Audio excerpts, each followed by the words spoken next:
Bonjour à tous, c'est Audrey, bienvenue sur Lidl Cuisine. Aujourd'hui, je vous emmène en Italie, oui, rien que ça. On voyage un petit peu et j'avais envie de vous préparer des pestos. Alors, il y aura deux pestos, il y aura le pesto vert, que vous connaissez certainement très bien, le pesto génois, mais aussi le pesto rosso, qui sera sur une base de tomates séchées, qui aura une couleur rouge, d'où son nom. Très simple, rapide à faire, vous allez vous régaler. Comme d'habitude, vous retrouverez tous les ingrédients en description de la vidéo et bien sûr, chez Lidl. Pour cette recette, on aura besoin de 40 g d'amandes effilées, du vinaigre balsamique, de l'huile d'olive, 100 g de tomates séchées, 2 gousses d'ail, 2 fois 40 g de parmesan, une vingtaine de feuilles de basilic et de 50 g de pignons de pain. Je vais commencer avec le pesto vert, le pesto génois qui tient son nom de la ville de Gênes. Tout simplement, je vais préparer l'ail, je vais simplement le couper, l'éplucher et surtout retirer le germe parce que c'est la partie indigeste de l'ail, donc tant qu'à faire, on le retire. Je vais le passer au presse-ail. Je vais venir récupérer la pulpe de l'ail. Je vais utiliser un petit blender. Je continue avec les feuilles de basilic, les pignons de pain, le parmesan, qu'on peut remplacer par du pecorino aussi. Un petit peu de sel. Alors fleur de sel, mais attention pas trop, parce que le parmesan est quand même assez salé. Un petit peu d'huile d'olive pour commencer et j'en rajouterai après. C'est très simple comme recette, vous allez voir. Franchement, quand vous n'avez pas beaucoup de temps devant vous, idéalement évidemment accompagné pour les pâtes, mais on peut utiliser aussi le pesto pour par exemple les bruschetta ou même les fonds de tarte. Si vous faites une petite tarte tomate, vous mettez un petit fond de pesto, c'est super bon aussi. C'est parti, je vais blender. C'est légèrement haché et là je vais ajouter l'huile d'olive. Alors je vous préviens, le pesto c'est très riche en huile d'olive.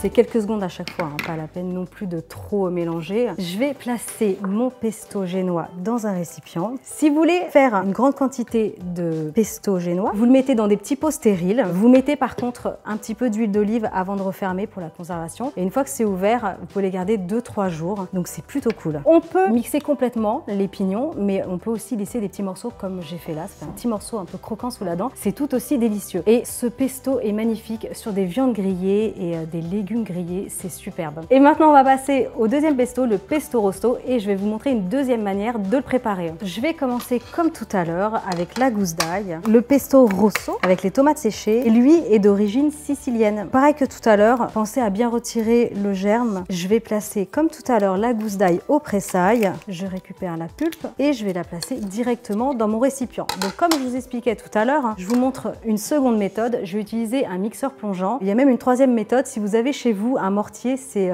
franchement c'est même l'idéal. L'ail est placé, je vais passer maintenant à la cuisson. Je vais faire torréfier mes amandes, ça va apporter beaucoup de goût. Sur un feu vif, je vais placer un petit peu d'huile d'olive. Je vais juste attendre un petit peu que ça monte en température.